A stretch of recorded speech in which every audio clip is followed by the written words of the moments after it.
And welcome into the Big Ten Huddle, brought to you by Believe. I'm JR, joined again by Jeff from BigJeffsFootball.com. Today, we're diving deep into some of his work about what makes Big Ten teams tick in part one of this Big Jeff's Insights episode. We're breaking down 9 programs. Remember, there's 18 in the Big Ten, so half of the Big Ten, 9 programs. Those are Ohio State, Michigan, USC, Nebraska, Penn State, Washington, Oregon, UCLA, and Iowa through key metrics: conference win percentage since the 1970s, recent 5-year win trends, national recruiting rankings, and the NFL draft pick success rate of these teams, which teams are built to dominate, and who's got work to do, and what programs out there are these teams currently like, what are they striving to be like. Part 1 and 2 is going to be a must-listen episode for any and every Big Ten fan out there. And I'm not just saying a fan of the conference, I'm saying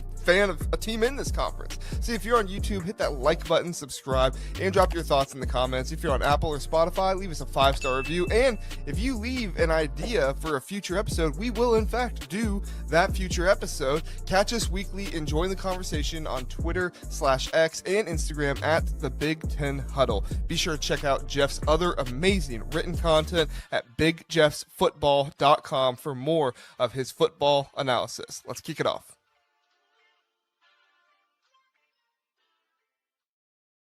Welcome into the Big Ten Huddle, our Big Jeff's Insights episode. We got Jeff McMichael with us once again from BigJeffsFootball.com. Check out all of his written work, columns, analysis, everything going on over there. Jeff covers the entire Big Ten, and that's why we like him so much over here at the Big Ten Huddle, where we cover the entire Big Ten, not just a few teams here and there, but all of them. Jeff, it gets a little hard to cover the entire Big Ten, so we've broken it into 2 episodes today.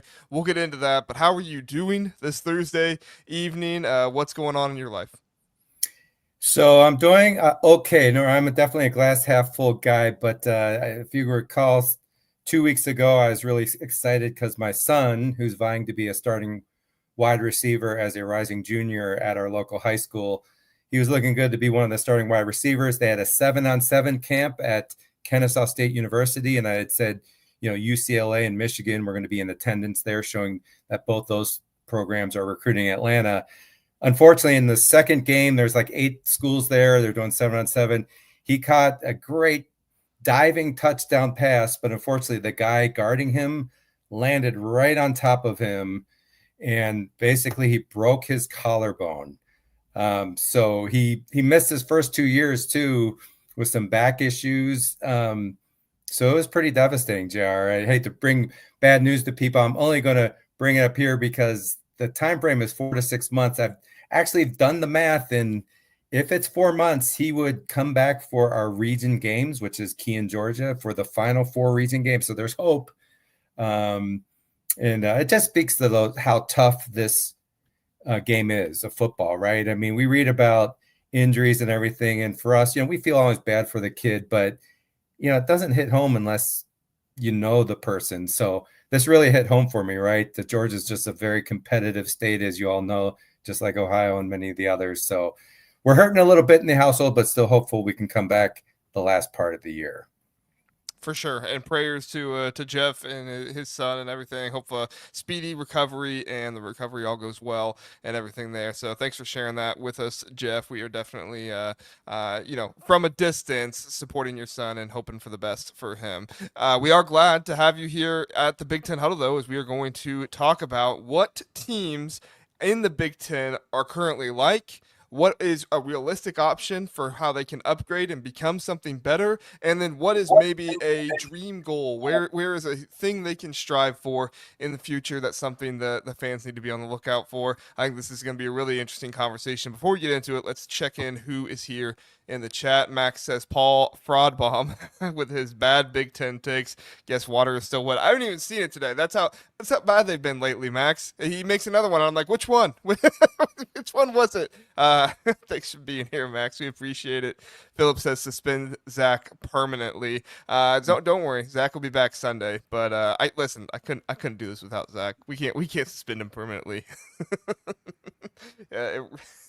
Richard asks for what violation, and Philip says for costing Bert. Yes, if you weren't there for the wrestling episode, Zach cost Bert the Big Ten wrestling head coach title, and Philip is very very enraged by that. Understandable. Max says sorry to hear that, Jeff. So Max gives his condolences to you there. We appreciate that. We got a super chat from DK. DK, appreciate you being here. DK, add this to the Get Jeff Some Lighting fun. I could turn on the light here. It's like a little bright. Like, nah. We'll yeah. He's just our mysterious data analysis in the dark room. All right, that's what Jeff. Yeah. If you're listening to a podcast, you have no idea what we're talking about. But go on over and check us out on YouTube every now and then, and you'll see what we're talking about here. Fair enough. Fair enough. DK, we appreciate you being here, man. And hey, if you are on X, because I am RVP just commented on X, we appreciate it. He says Nebraska winning the 2026 national championship. Boy, would that be an amazing, amazing thing to happen. Appreciate you being here. Hey, if you're watching on X, please do repost the show there. Helps us out a whole lot and gives us some more exposure out there for other people to see the show. All right, Jeff, should we get into this right now? Yeah, let's get into it. And I think this is important too, because defining success per team is a relative thing, right? It really depends on your historical success, what you're capable of. And so that's why I kind of like this article, or this exercise, I should say, because in the coming months here, we're really going to start to get into the predictions for next year and all that kind of good stuff, whereas this is setting the stage for that. So, JR and I, even though we're only covering half the teams, 9, we might not get to all of them. So we want to cover kind of what we think are the most interesting, if you will, and our audience can kind of influence that. JR, do you have a strong opinion on where we should start? Which of these 9 teams we should start with? Well, we've got Ohio State at the top, so let's start with Ohio State. I do want to say one of the reasons why we're cutting this into 2 different halves is because, as most of you know, we've joined Believe recently, and one thing that they talked to us about was possibly cutting down some of our episode times, because with how long they are, it's not as easy for people to just, go ahead and listen to and hear. And so we are trying to break down these Big Jeff Insight episodes to 45 minutes, at least what we post on podcast, to 45 minutes in that area. So we're going to try to, this conversation couldn't really be done in 45 minutes with the entire Big Ten. It kind of entails some more stuff. So we're going to do half the Big Ten today. Like Jeff said, we might not get in depth with every team. We will make sure we at least reference every team, but we might not get super in depth with every team. If you want in-depth analysis on all of these, Jeff covers it all in his articles. I mean, it's not like some of those articles where it's like every Big Ten team and you get 2 or 3 sentences a team. Like, no, Jeff knows his stuff. Jeff goes in depth. He does a great job. Head on over to bigjeffsfootball.com. The link is in the description. In fact, the link to the article should be in the description as well. You can go there and check it out. So, Jeff, let's start with Ohio State. Everybody who's in the comment section, comment the next team you want us to do, and whichever ones are in the comment section, we'll just boom, boom, boom down that until we reach the 45-minute mark. I'll shut up. Jeff, go ahead and talk through Ohio State. Yeah, let me quickly hit on the data there, because it's the same for every team, and you can see it hopefully if these are one of your teams. But the last one we did was the conference win rate since the 70s. So Ohio State is number 1 since 1970, 81% win rate. The second column is the 5-year win rate in conference. But then it's kind of cool to see the national recruiting averages for all these teams over the last 5 years. So it's the 247 composite index. Ohio State's 4th nationally. And then the ability to generate NFL draft picks over the last 5 years, they're 4th as well. So obviously very successful program, great at producing NFL talent.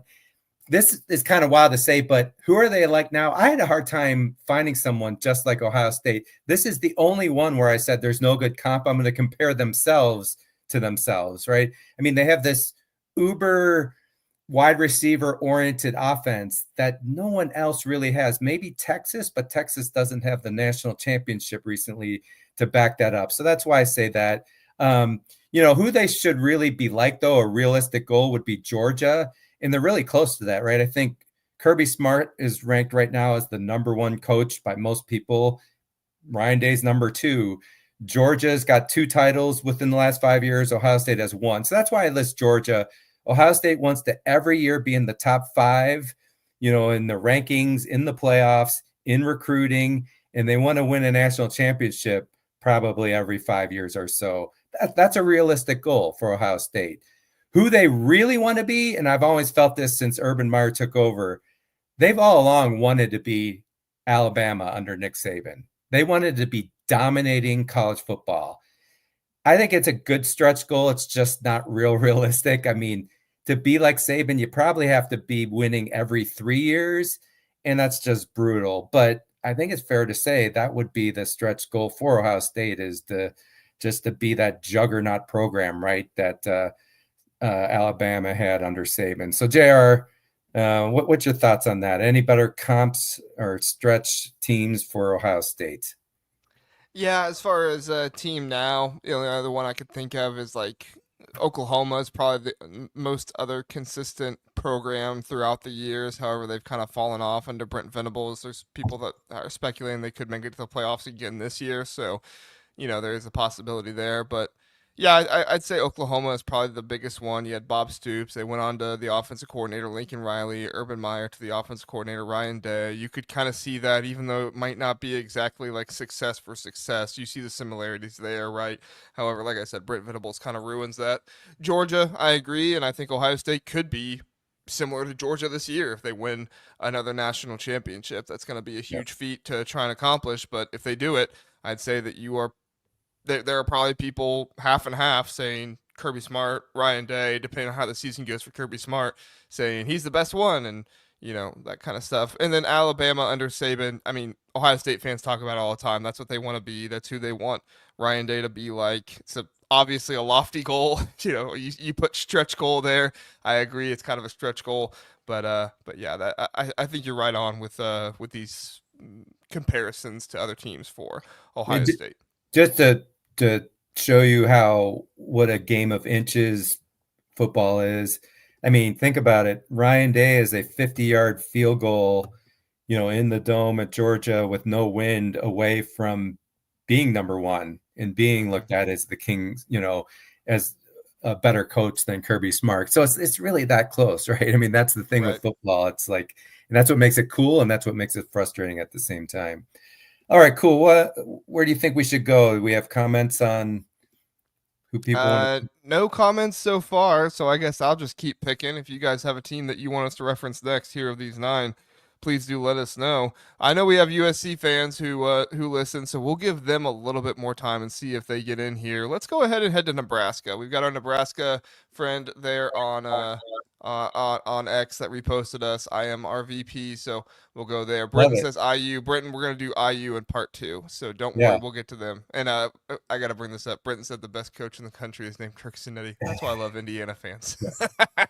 Sample size of 1 year in D1, but I'm here yet based on that 1 year. No, he was in James Madison, D1. James Madison was D1 my when he was in there. My bad. Yeah. If they're not Power 4, I guess I have that. Let's you go can say Power 4.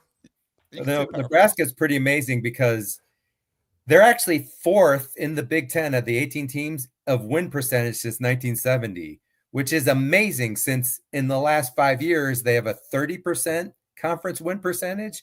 But because Tom Osborne was so dominant in the 70s and 80s, winning at 90%, which is like really incredible. Sorry, in the 80s and 90s, not 70s and 80s for Tom Osborne. They're recruiting at 25 in the nation, which is really good. But the problem is their NFL production of NFL picks the last 5 years is only tied for 46th. So they're recruiting well, but they're not keeping players either or developing players enough.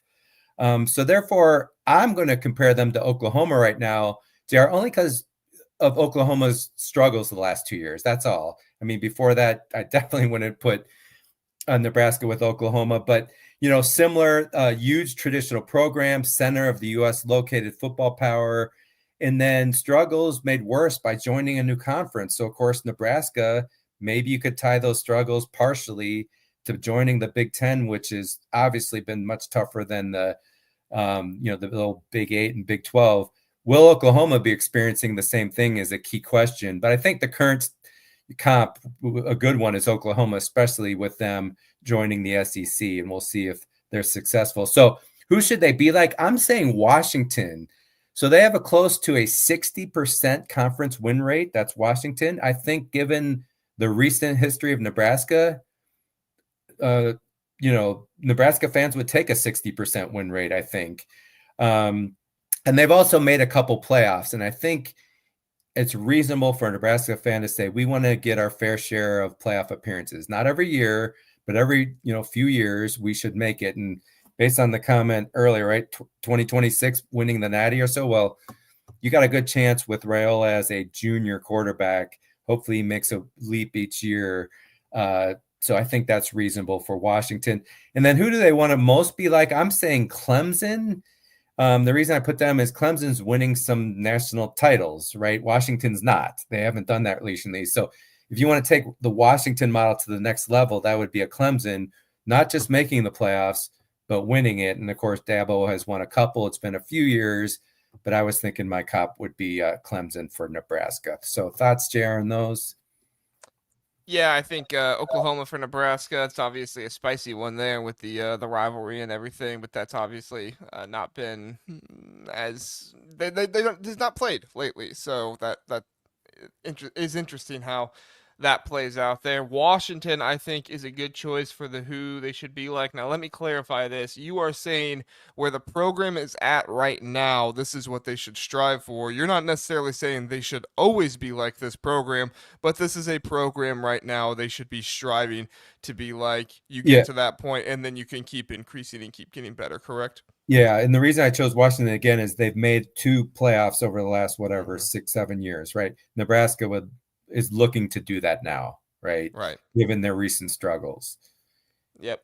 Yeah, I agree. I mean, that would be a heck of a rise in the past 5 years to go from 30% win percentage in the conference to 66%. I mean, that's more than double of your win percentage. However, I think when you look at how many of those games were close, when you look at how many of those games were tied together and unfortunate things happen, it's not exactly as big of a percentage as it may seem like to some people. And so I get that.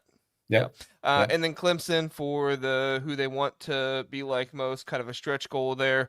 I assume you're saying Clemson under Dabo Swinney when they were winning national titles. Yeah. That's right. Right. Yeah. Like a passionate fan base, mostly a supportive fan base, but a little bit of frustration in the case of Dabo is for not going into the transfer portal. And then a strong culture. They do have a, distinct culture that Nebraska's lost their way a little bit in their culture, but I do think Matt Rule is going to bring them back to more of, not like Osborne exactly, because that's just a different era where that type of offense is just not going to win a national championship. But, looking to have a tougher defense than they've had and everything. So, yeah, and with a lot of these, JR, there's really, for many of them, there's not a perfect comp, right? You can always poke holes in any of these. Actually, they're far from perfect. For sure. For sure. I was going to suggest maybe a second tier SEC team that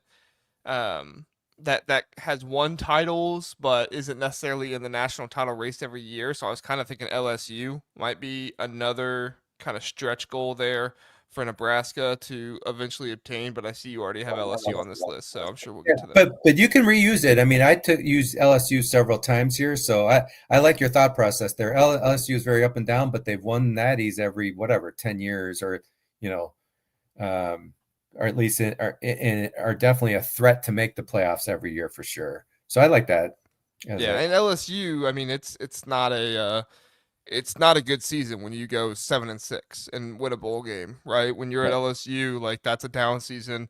You want to go up from that. Obviously, this season 7-6 for Nebraska, that was a huge step up, and that's definitely something that they deserve to celebrate about. However, there was also some frustration with how that season went, winning the first 4 or 5 games of the season, and then you win one of the last. Then you go to Indiana and face Mr. Signetti. Yeah, there. Brenton will love that shout out there. Mike, friend of the show, says interesting deep dive into what programs have done historically. I don't love the starting point of the 70s as they skewed things a bit. He goes on to say, back more recent, in my opinion. I sort of wonder if anything is relevant outside of the past 25 to 30 years. I will say we do have the 5-year conference Yeah. win percentage in here as well. I think that's a nice That, balance. But yeah, we could sit here and argue all day yeah. long about No, how I far think we go back. I think that's a good point. Just quickly, so that's why I did include the last 5 years. I did that for the last podcast because looking back, you'll see, like, for example, UCLA was really good in the 70s and 80s. If you didn't go back that far, people won't even know. They would think UCLA has been mostly mediocre for a long, long time, and that's not exactly true. Even a Maryland going back to the 70s was really good. So it just shows to me, if you at one time had really good success, why couldn't you duplicate that now, especially with the deep pockets that the Big Ten has in these media rights deals?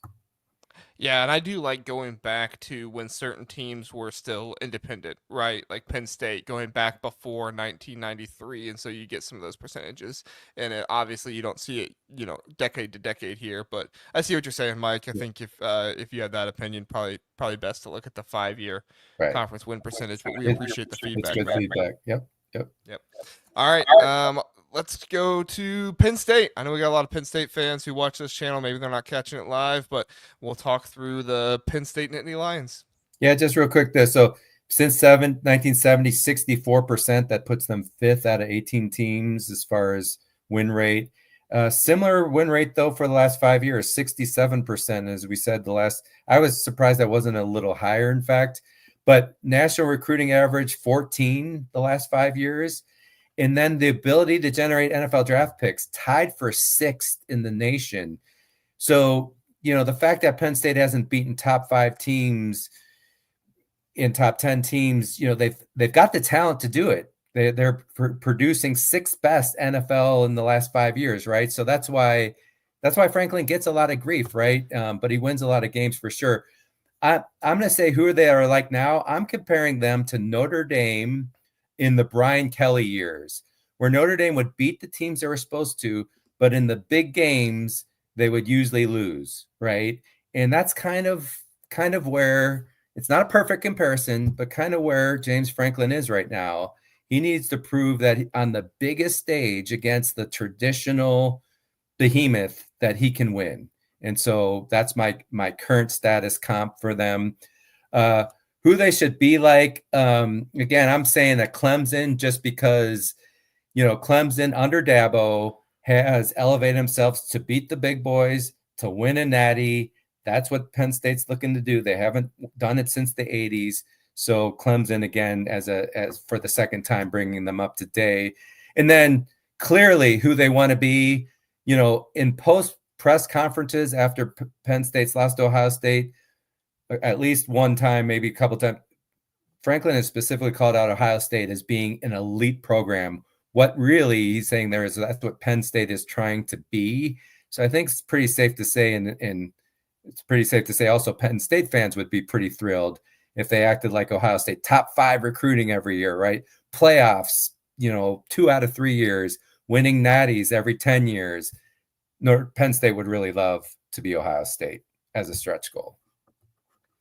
Yeah, I like the comparison to Notre Dame there in the Brian Kelly years. I think that was on par. I think if Penn State was still independent and they were playing a mostly ACC schedule and had some of the easier games that Notre Dame had during the years, and I know Notre Dame fans are going to get mad at me for that.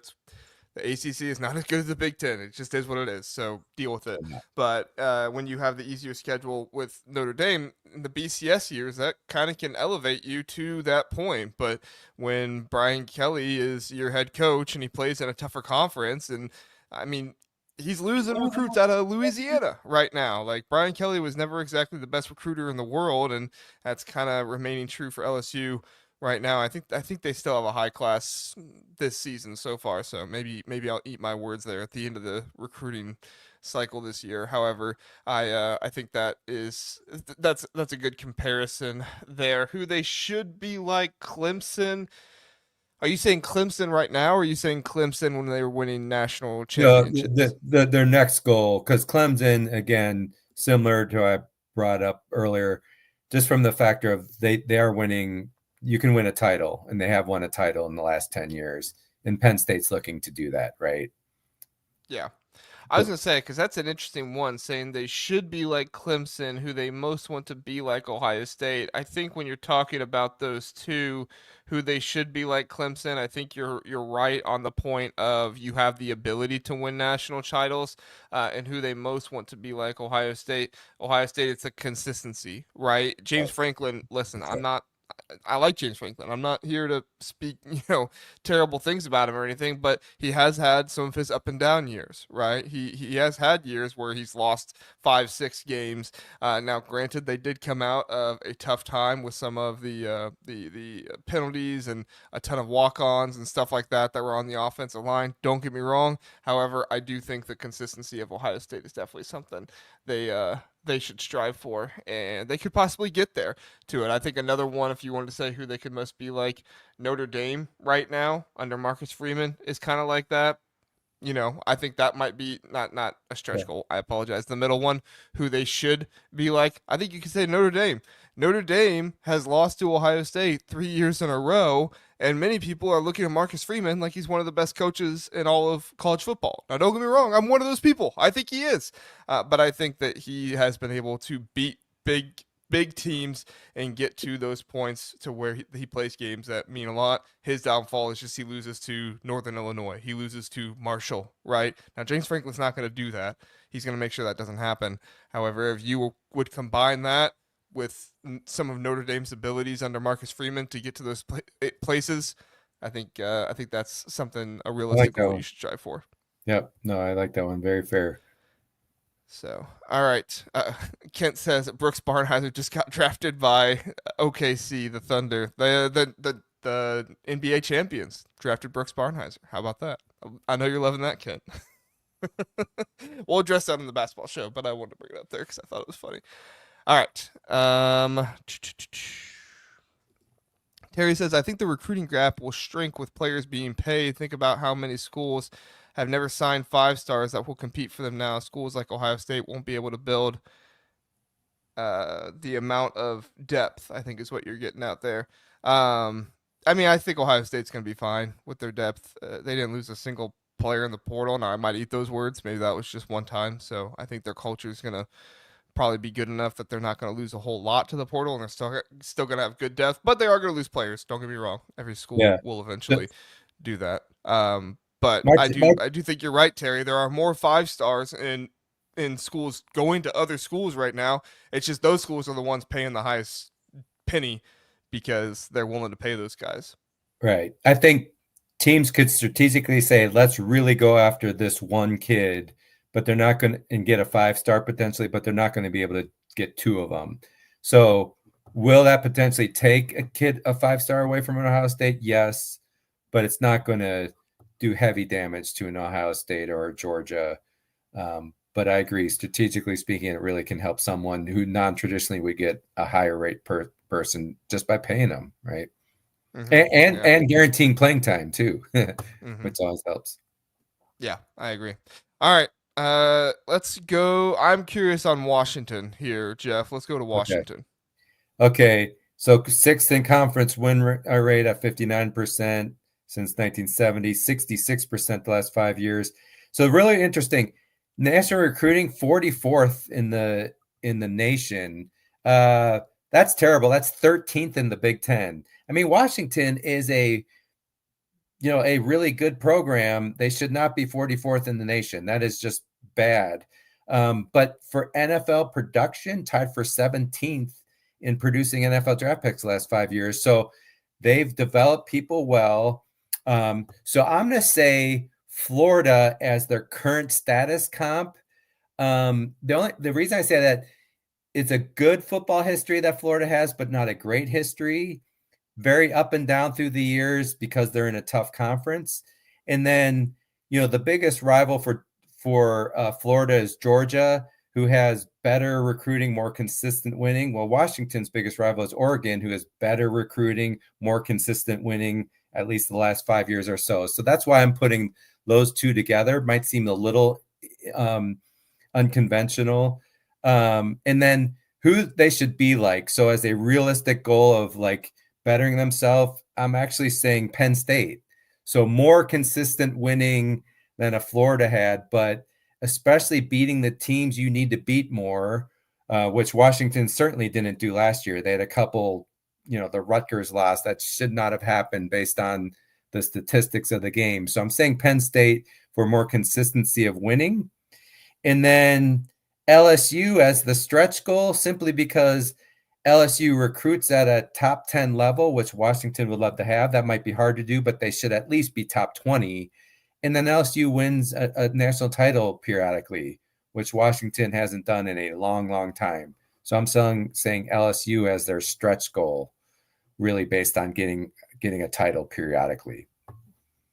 Yeah, I like what you did here, Florida. I like the reasoning for that. I was a little perplexed by it at first, but your reasoning makes a whole lot of sense. Additionally, I was perplexed by who they should be like Penn State, but your idea of consistency is a huge factor. I mean, Washington, you could argue Washington has been better in college football in the playoff era than Penn State has, right? More accomplished, more playoff appearances. They won more. I believe they won more Pac-12 conference championships than Penn State did, at least in James Franklin's time, I believe. Yeah. Don't quote me on that, but at least there is some thought to accomplishments wise they're better. But you're right, Penn State has been more consistent and been looked upon, especially recently, been looked upon as a more consistently up there top tier program. And then I totally agree with your LSU take here as the stretch goal. Washington has to capitalize on those seasons when they do make the playoffs. They're not going to be Ohio State. They're not going to be Georgia making the playoffs every single year. You just can't have that happen when you're all the way up there in that area to recruit. Now, if you have a donor like Phil Knight, you can make that happen, but you can't have that happen. Generally, it would take something pretty incredible for that to happen. And so when Washington does have those years with really good players like Damon Williams, like Denzel Boston, like Jonah Coleman, when all those guys are together, you got to put it all together and have a team assembled that can not just make the playoffs, but win the national championship. And I also might fail to say Penn State as a goal for, a little improvement, especially from a recruiting perspective. Penn State 14th nationally the last 5 years, Washington only 44. I think if Washington pulls in better players, they've shown they've had really good coaches and they can develop and put pros in the league. But if you start with better players from recruiting, I think it raises the ceiling for Washington if they were to recruit more like Penn State.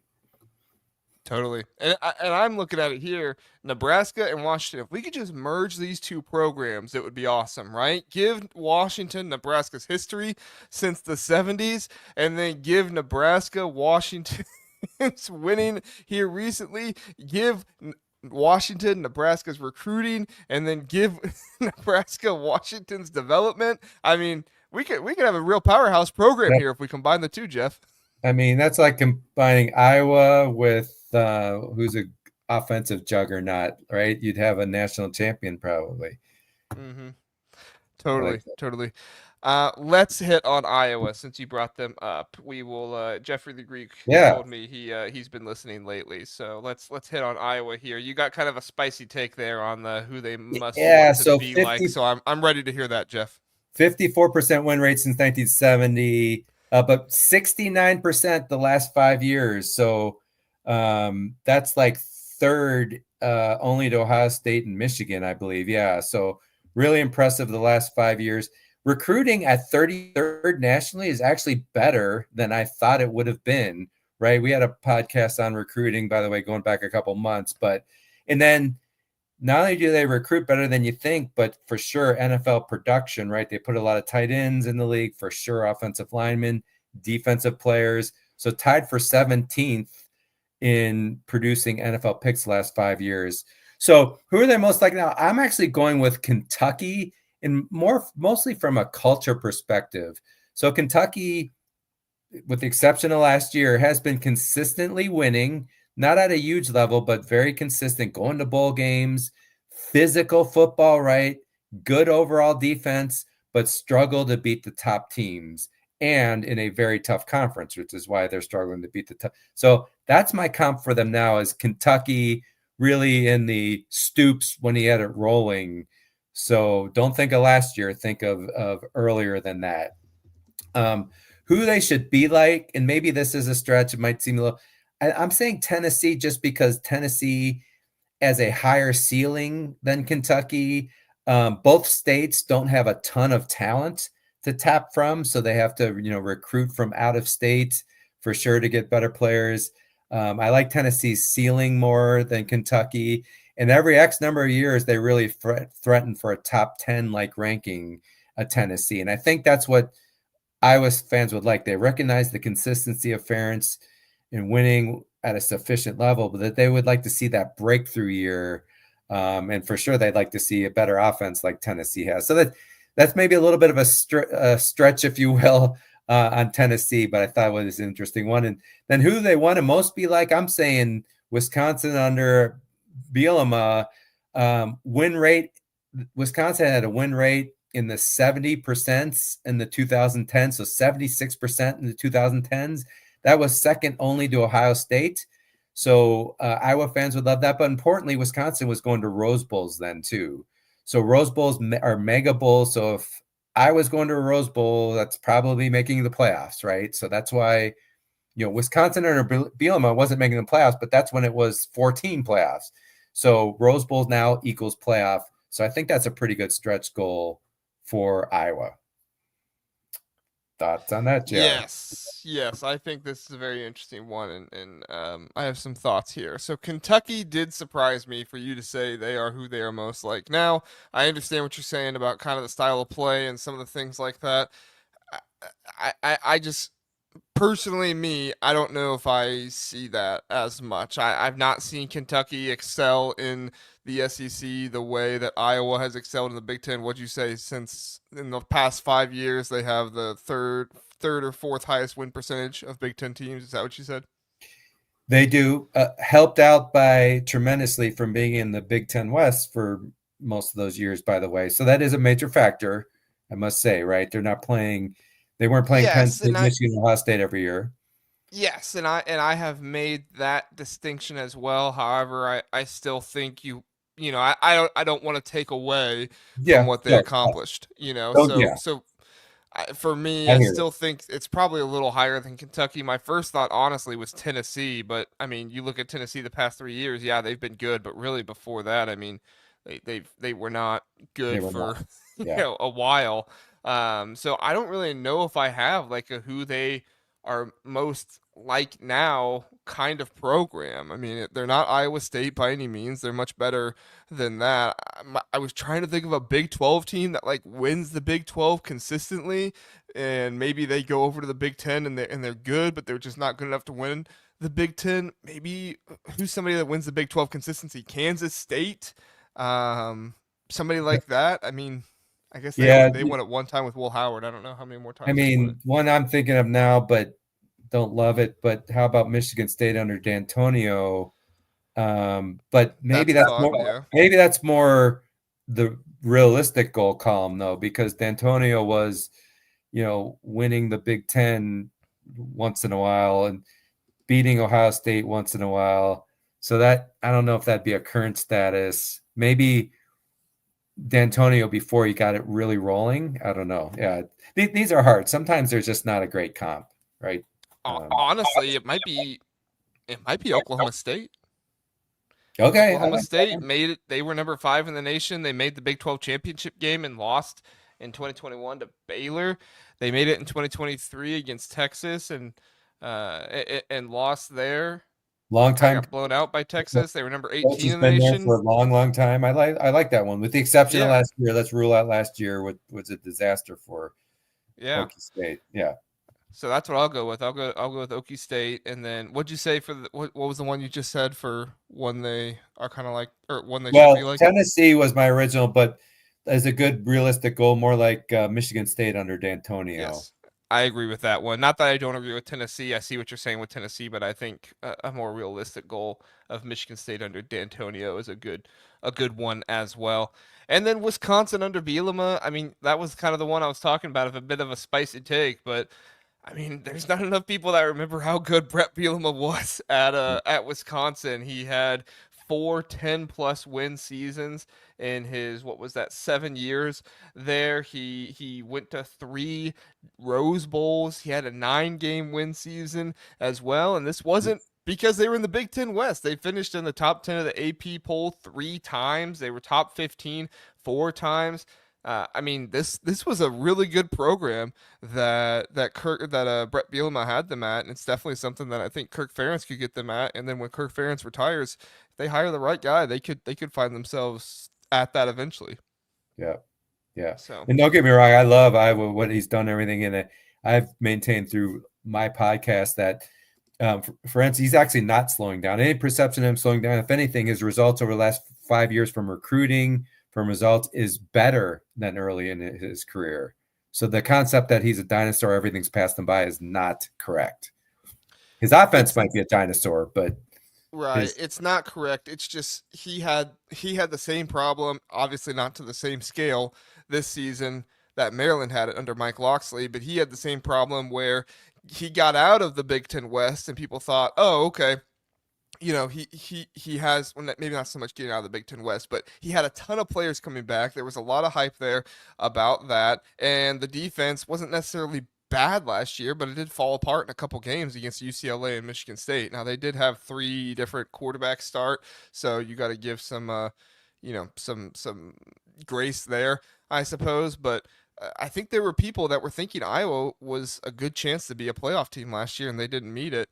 Obviously, like I said, much different scale with Maryland coming out of the Big Ten East. People thought, oh, okay, they get a better chance this season. And it was actually Indiana that really found themselves sparked and excelling coming out of the Big Ten East. So, all right, rapid fire here, Jeff. We have Michigan, UCLA, who else? Oregon, and USC to get to. So let's go rapid fire here. Let's start with Michigan. Yeah, Michigan. I'll just hit on the teams. I won't go through the stats. So, to me, young black head coach, first time coaching, it's Notre Dame and Freeman in the second year, right? Like, looks like recruiting is picking up, evidence that maybe he could be a good coach, but then some frustrating losses, just like Freeman had. So I think Freeman, in his second year under Notre Dame, is the current status. Who should they be like? I have LSU again. The whole periodically win titles just more often. I know Michigan just recently won a title, but before that, it was all the way back to 1997. That was a really long time. And I also list LSU, though, because Michigan, what has held them back, they've recruited well and much better in the last few years, but still only 12th the last 5 years. So LSU, to me, is better recruiting through the years more consistently than Michigan. Michigan needs to be a consistent recruiter. And then I'm saying their stretch goal would be a Georgia, is like just more consistent eliteness. That's Georgia. Okay. What do we have here? USC next, JR? Couple quick thoughts from me. Okay. I do wonder if LSU maybe is who they're like more now, because LSU did get that national championship, but then they fell off, and I don't think we're going to see the same fall off from Michigan. I think we're going to see some more consistency, but I see what you're saying there about a team they should be like. Michigan's just so hard to pinpoint right now, but ultimately I think you totally excelled there with the stretch goal of who they want to be like the most in Georgia. And honestly, if they didn't have this year last year where they went 8-5, of course, saw some optimism there at the end, beating Ohio State and Alabama. But if they didn't go 8-5, I'd say Georgia was probably be that realistic goal, kind of like Ohio State there. But yeah, in Georgia also because of the physicality of Georgia, right? Georgia wants to run the ball and play tough defense. That's Michigan. That's Michigan. Totally agree. All right, USC. Next, USC. So my comp is Auburn. So Auburn has one, a traditional team just like USC, maybe not as blue blood. I mean, USC is a blue blood, Auburn's not. But Auburn's won some titles through the years, has had some really good teams, but has been disappointing recently. So USC's been disappointing recently, just like Auburn. Then Notre Dame under Marcus Freeman, like who they should be like. I'm saying the last year's Notre Dame, right? Making the playoffs, making a run. That's realistic for USC. That's who they should be. And then the stretch is dominance. USC under Pete Carroll, 7 years coaching, 2 natties, right? Almost won a third national championship, in fact, in one of the most famous games against Texas. So that would be the ideal. And then similar, the Pete Carroll, kind of like getting USC back to being the talk of the town, the rock stars of LA and all that. I think Pete Carroll, that's going to be the ideal for them. Thoughts on that? Yeah, real quick, I thought it was funny. This was just made up in my mind. I agree with you here, so I'm not saying you're wrong, but in my mind, I literally thought, okay, who are they most like now? They're most like Oklahoma under Brent Venables. Who Okay, should they strive to be that's funny. like? A realistic goal. They should be like Oklahoma under Lincoln Riley. I like that one. I mean, they were going to the playoffs. They Yes, weren't necessarily winning anything in the playoffs, but winning the conference, going to the playoffs. Maybe you don't win the conference the same rate that Riley did because the Big Ten is just a better conference than the Big 12 is. But still, I mean, go I like it. do well Yeah, there. But I totally agree with you on USC under Pete Carroll, who they should want to strive to be for. They were there before. They can do it again under the right coaching. that's right. All right, and then Oregon would be next, right? So Oregon, Mm-hmm. interesting. So who are they like now? I think that I'm the most comfortable in this one, Texas. So both like recruiting behemoths, deep pockets, right? A ton of money in different ways here, but they each have a ton of money, each been making the playoffs, but not winning the big one, not winning a national championship. So breaking through, that's what needs to happen. So Texas or Oregon is just like Texas. Clemson, I'm just bringing up again. It's just breaking through means winning a national title, which Clemson has 2 of them in the last 10 years. And then again, as a stretch goal, what they most want to be like, I'm calling out USC and Pete Carroll because,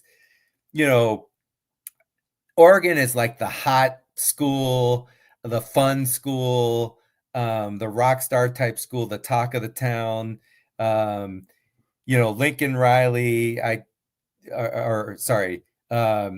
just the whole vibe of the dominance of USC and under Pete Carroll. I just think it's a pretty good comparison.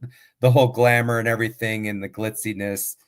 You got Hollywood for USC and you got all the uniforms and everything for Oregon. So that was my comment. And the other thing is Oregon hates USC. And one of the reasons is that dominance of Pete Carroll, even fed that hate even more. So to be like them would be like the sweetest justice. Yeah, I like what you did here. Texas is on point for me with who they are most like now. Clemson, I liked that. I also thought Georgia as well. I thought this was another spot where Georgia kind of would have fit too. But the USC under Pete Carroll, I totally agree with that. And the thing that I thought was so interesting about that is both USC and Oregon are striving to be USC under Pete Carroll, right? I But think that so. can't happen. Both of them can't be that. And the only way that happens is if USC remains being Auburn, but USC is never going to be that if Oregon is still Texas. They have to be even lower than that. Those two teams with the talent in California. Now I know Oregon goes outside of California and gets talent and they do a good job. Don't get me wrong. But Oregon needs a recruiting base from somewhere and they need to go to California for that. But if USC is recruiting it the way they are right now, you're just simply not going to get that. So these two teams cannot coexist as the USC under Pete Carroll. One of them has to be much lower, and the other one has to be much higher, just based off of recruiting and things like that. Now, obviously, anything can happen in this day and age of college football. There's a lot more parity than there once was. So there's also the thought nobody's ever going to be USC under Pete Carroll again. However, I do think that's a fun distinction there. All right, last one. Or go ahead if you have any thoughts. Last one was UCLA, and I liked your insights on that last one. Very definitely don't disagree with that. So UCLA is the last one. Who are they most like now? I'm calling South Carolina. Producing good NFL talent is UCLA, tied for 17th, and South Carolina does do a good job of that. I mean, they definitely have their share of NFL players.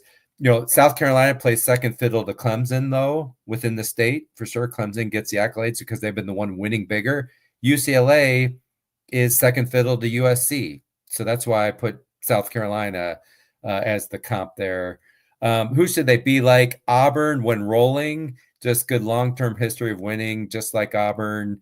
For UCLA, you'd have to go back to the 70s, really. And so that's why for stretch goal, who they most want to be like, it's UCLA under Terry Donahue, and this is why we went back to the 1970s. He coached from 1976 to 1995, so it's 20 years. 67% win rate. UCLA would love to have that. And then winning in big games, going to Rose Bowls, that 67% win rate would put them 5th best overall in the Big Ten since 1970. So I think that's a good stretch goal. They would love to be that good.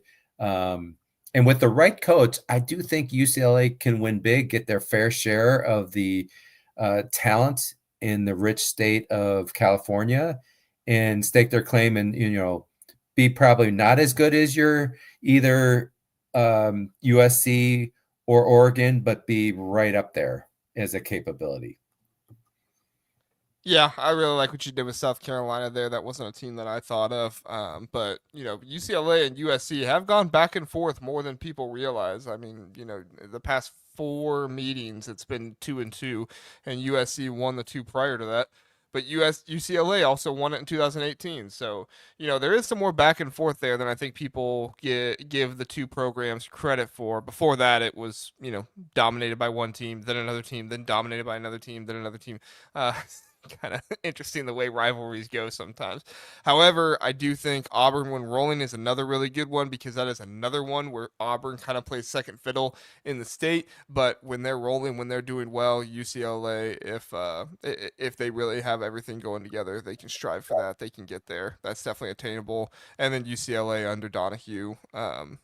I love when you do that. I love when you say, look, this program was this before. It can be there again. And California recruiting has dropped off some. There's a lot of people leaving the state. I'm not going to get into the politics of all of it, but, California recruiting has dropped off some, but it's not dropped off enough to where there's no hope for UCLA. They can still be a good program that hovers around 65, 70 conference win percentage. Yeah, and still based in LA, right? Still glamorous, beautiful campus and all that. And when those 2 programs, USC and UCLA, have the right coach, there's just no reason they can't win. They've got everything they need from us, and great schools, right? Great education. It's all right there for them with the right coach. Pitt Sniper giving you some love here. He says, I really like this chart, Jeff. On point as usual, and he loves the Iowa list. Spot on. Pitt Snipe, I'm curious your thoughts on the Nebraska one. Philip says Nebraska fans are going to hate me, so... Which, you know what? I've had Ohio State fans hate me. I've had Michigan fans hate me. I've had Iowa fans hate me. I know the Nebraska fan base is very large, but they're the nicest ones, right? They're the nicest ones. So, all right. Jeff, we appreciate you coming on. Very good episode. Everybody, we will be back with part 2 next week on Thursday night. Jeff, are we live for that one, or is that one pre-recorded? I am willing to be live if you are. Okay, I'll be back. But I will be in Tomahawk, Wisconsin, Upper Wisconsin, to see my brother and sister. They have places up there on the lake, but they've got internet access, so we should be able to do it. Sweet. We'll make it happen. So Jeff and I will come to you live. Jeff on site in Wisconsin and Big Ten country. We'll get him out of SEC country in Georgia, and we'll bring him up here to the Big Ten. He'll be more on point than ever. Then I do want to let you all know next week. I guess not next week. The week after next week, I will be on vacation. So the Sunday show will be pre-recorded. That Sunday show will be pre-recorded, but the Tuesday show, I believe I'll be back in time for that one. So just be paying attention. If something happens and something's pre-recorded, it means that I'm either busy or can't do it, but we will make sure we have shows for you. So we appreciate everybody being here. Jeff, any final thoughts before we get out of here? No, that's it. This chart is all that chart for this week of the 9 is on my website, bigjustfootball.com. I'm not going to post the ones for next week. I don't want you to peek ahead. I want you to wait till next week to see that. So, but thanks for everyone for listening. You can peek ahead by going to his article, but that's it. I'm not even going to post it all on social media tomorrow. I'll post a little teaser or so. But I if you want to see it all, you got to go to Jeff's article. It is there in the description. But the other 9 are not on there. Not even on my article. Okay. I only have this first 9 to be clear. All right. Yeah. There you go. So you can't even peek ahead there. So we'll see. we'll see how you go. All right, everybody. Thanks for being here. We appreciate it. No, Philip, not 5 hours. That's not in the plan. So maybe someday, but we did not good. today. We're 50 minutes or so. See you, everybody. Have a good one.